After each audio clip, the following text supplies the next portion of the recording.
Architect Habeeb Khan graduated in architecture from VNIT, formerly VRCE, and went to the USA where he completed his master's in architectural design from University of Illinois Urbana-Champaign. He worked in retail in Philadelphia, coordinating major retail design projects, and in 1990 started his own private practice in India. He is the recipient of JIIA Best Interior Design Award by the IIA in 1998 and IIA CAF Young Architects Award in 2000. He was also awarded the Orange City Achievement Award in 2009 and State Level Excellence in Architecture and Education Award by the IIA Maharashtra chapter in 2011. Recently, he and Smita were awarded the prestigious INTBAU Award in 2018 for large-scale promotion of traditional and vernacular architecture in the world. INTBAU is an organization promoted by HRH Prince Charles, and the JD Campus project was awarded the Excellence Award in the New Building category. Architecture to him is a passion, total commitment, and something to enjoy and indulge in. He is fiercely committed to architecture being contextual and relevant. He believes that architecture shall be responsive to traditions, climate, context, and be environmentally and ecologically responsible. His architecture is organic, traditional, contextual, and contemporary. His architectural practice, Smita and Habeeb Khan Architects, mostly deals with campus designs, institutions, and wildlife resorts. He has worked with major hospitality groups like Taj, Citrus, Mahua, and Celebrations, and few major campuses in central India. Habeeb has been invited to many national and international conferences as keynote speaker.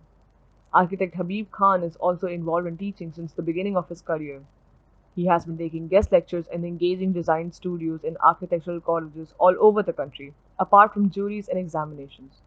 He is currently the director at Priyadarshini Institute of Architecture and Design Studies, Nagpur, and Lokmanya Tilak Institute of Architecture and Design Studies, Mumbai.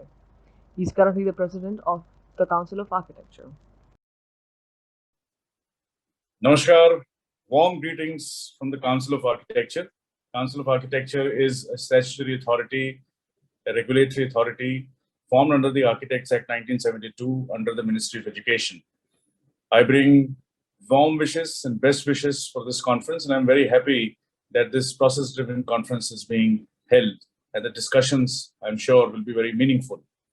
When I look at the city of Delhi, I find most of its history and events now encased in locations that are in the Lal Dora areas and belong to the urban villages.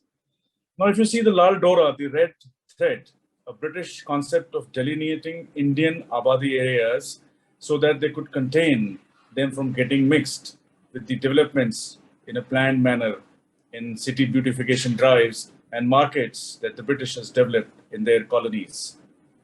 It was different then. We had Indians inside the Lal Dora areas and the British rule outside. But now we have the Indians inside and the Indians outside.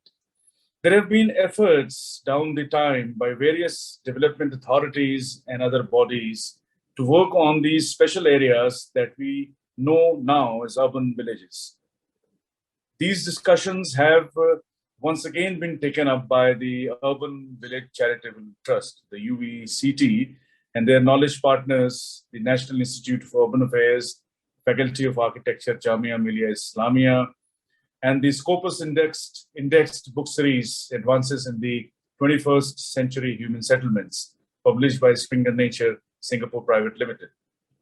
It's a pleasure to see architecture schools like AKTU, Lucknow, the GCA, Jamia, School of Architecture, Mysore, participating with UVCT researchers and sharing their knowledge on this subject, shoulder to shoulder with the experts. Leave no one behind is the agenda of UN Sustainable Development Goals, and we have arisen to the realization that spatial inequalities have to be bridged, urban and rural linkages strengthened. And I wish that this conference and the deliberations that will follow will pave way for a sustained roadmap and a defined road ahead for this very vitally important aspect of our urban life. Thank you so much and all the best.